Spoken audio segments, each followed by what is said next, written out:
El neoclassicisme s'inicia a Barcelona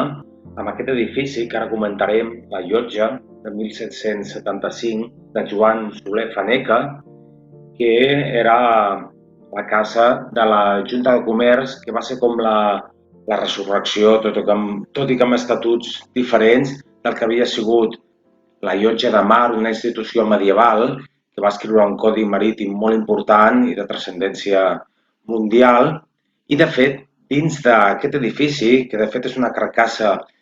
neoclàssica, com ara comentarem, encara s'obren els grans salons de dues plantes, un gran de la planta baixa i fins i tot un de dalt d'estil gòtic civil, unes grans arcades d'arcs diafragmàtics. Però concentrant-nos a l'època que estem cobrint,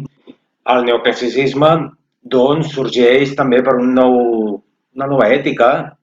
una ètica que ja busca l'ordre i progrés, que comença a treure el cap amb els canvis socials i polítics, l'emergència de la burgesia,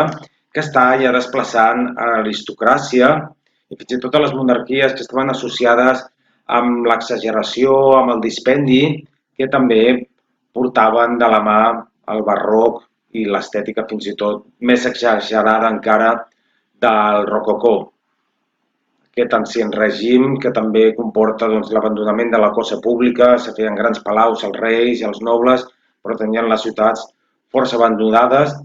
i sorgeix aquesta nova estètica també perquè es va descobrir Pompeia, Colà i tenien, diguem, l'exemple de primera mà del que intentar ser força fidels en ocasions, com per fer parlaments o també inclús seus bancàries, doncs feien com rèpliques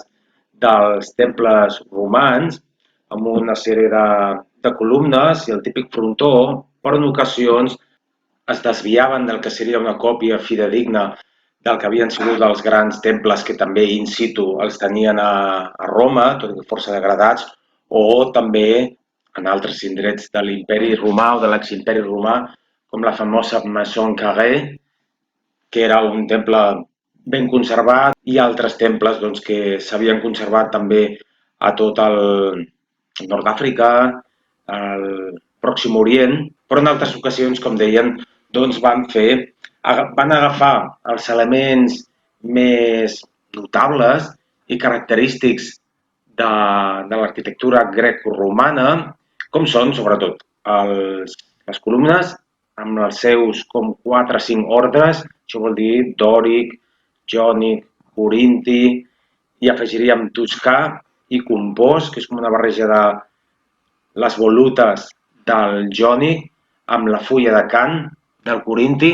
i també podien jugar, per fer unes quantes més variacions, amb columnes o fustos, no? Que és com el cilindre, que no és ben bé cilíndric, sempre té una mena de bombament o de panxa, que es diuen tassis, ho podien fer llis o acanalat. Però sí que hi ha el neoclassicisme de fuig de totes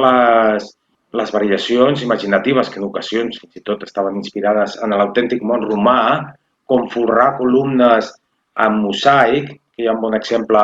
a Nàpols, que després també ho va agafar com a exemple Domènec Montaner per les seves famoses columnes del Palau de la Música i, per exemple, com es feia al barroc, el posaven com cubs intercalats al llarg dels cilindres, o la part baixa, com un terç del fust, es feia amb unes estries més fines, mentre que la part de dalt es feia amb acanalament còncav. El classicisme intenta ser més rigorós, més depurat, i juntament amb els capitells columna, també l'altre element que avui en dia serveix per encasillar-ho en aquest estil seria els frontons de les façanes, per remarcar que això és una façana o que és l'eix central vertical d'un dels laterals de l'edifici, que acostumen a ser rectangulars, es posava una coberta a 2 aigües i en cert voladís amb el que s'anomena un frontó. I pel que fa a les obertures, també es combina amb l'arc de mig punt, en aquest cas la Junta de Comerç, avui en dia la Llotja. Tota la primera planta o la planta baixa hi ha aquest acanalament horitzontal, i pel que fa a la configuració dels arcs, estan doncs, les dovelles, hi ha un continu amb el que és l'adovellament horitzontal, de tal manera que està com encavallat, que es diu adovellament encavallat. Hi ha una primera planta amb aquest ordre toscà, com si fos un dòric, però amb el fust llis. Després hi ha tot l'entablament, que consisteix en una llosa o un conjunt de lloses llisses, i després un fris que també està doncs, a diferents altures progressivament doncs, va més cap a l'espectador en forma doncs, de tres fins llistons, i a dalt doncs, hi ha una terrassa i una altra sèrie de columnes, en aquest cas d'ordre jònic, i un altre cop doncs, l'arquitraf i un frontó, i tot, tant aquesta primera terrassa com la planta superior, el terrat de la planta superior està rematat per una balustrada que seria l'element no neoclàssic. Els edificis neoclàssics purs doncs, no tenen aquest element de la balustrada, però també doncs, és una de les característiques del neoclassicisme, que es va desenvolupar aquí bastant prematurament, però el seu moment més àlgid, tota Europa, seria més aviat doncs, cap a l'època de Napoleó i fins als 1830-40, en què comencen a sorgir els historicismes, i juntament amb les columnes sexcentes també tenim les pilastres, com si fos un petit relleu d'una columna més aviat quadrada, no? Que es diu pilastra, combina també el remat de les finestres amb petit frontó corbat, i en altres ocasions és un frontó pla, també per protegir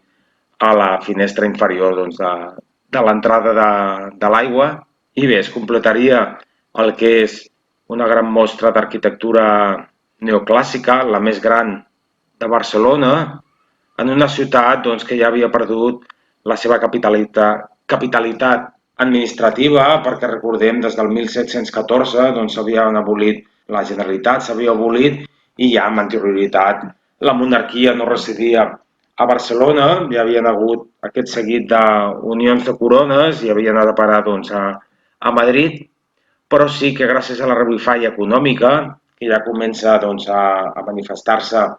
en aquesta època, que l'edifici també és de l'època de Carles III, que va ser un rei que, malgrat ser força nociu pel que és la cultura catalana, doncs perquè ja va començar a fer decrets per intentar prohibir el català, que no es pogués ensenyar, i tot un seguit de mesures que tots els monarques, presidents, dictadors doncs, sempre han intentat seguir l'estela. Sí que va ser força favorable a nivell econòmic, perquè va acabar amb la prohibició dels catalans i valencians mallorquins,